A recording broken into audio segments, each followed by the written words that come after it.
Mark of the Deep is a pirate-themed top-down action game that mixes Souls-like combat and progression with Metroidvania-style exploration. You play as a character called Rookie, who starts off in quite a dramatic way. Your ship gets wrecked, and you end up stabbing yourself, which seems important for the story, but isn't fully explained yet. The game has a nice art style with bold outlines, but I do wish that the character is gonna be a little bit larger on the screen. I get that they want the enemies to be bigger, but in my opinion we look a bit too tiny. The gameplay is honestly relatively smooth and engaging right from the beginning, aside from some weird control issues, like you can't use your healing potion at all on the controller, because there is no keybind for it. So I had to use the Q key on my keyboard, which then enabled me to use the healing potion. This of course has to be fixed. You start by learning basic movement and attacks, but quickly get some interesting tools. There's this grappling hook mechanic that lets you pull yourself to walls or yank enemies toward you. It's mostly easy to use, but you have to be pretty precise with it. So until you get a feeling for the capabilities and limitations, there can be quite a few unnecessary deaths caused by miscalculation. You also get this Flintlock pistol that has this timing mechanic.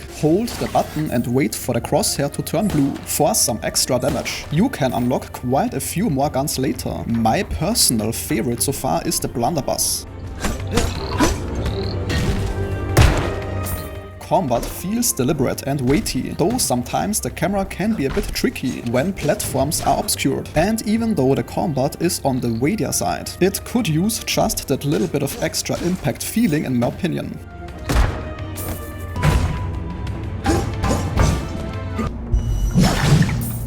I also think that the dodge mechanic cannot cancel basic attacks, which I think is a mistake. You should not be fully committed to every single light attack, but most importantly at least, the enemy attacks are definitely well telegraphed, so that part works well. The game handles progression through multiple systems. You collect these things called soul gem fragments to increase your mana, find trinkets that give you perks, like a lucky coin for extra gold, and unlock new abilities. There's a healing system with a flask that can only be refilled at shrines, which are basically your checkpoints. The enemies are pretty varied. If I remember correctly, there are more than 80 enemy types and around 16 main bosses. The world has this interconnected feel to it, with plenty of shortcuts you can unlock to make navigation easier, and a good amount of hidden chests. The game does have some narrative elements with characters you can meet, and they are all fully voiced, which is commendable. And that sentence concludes today's video. If your time was respected, a like or comment is very much appreciated.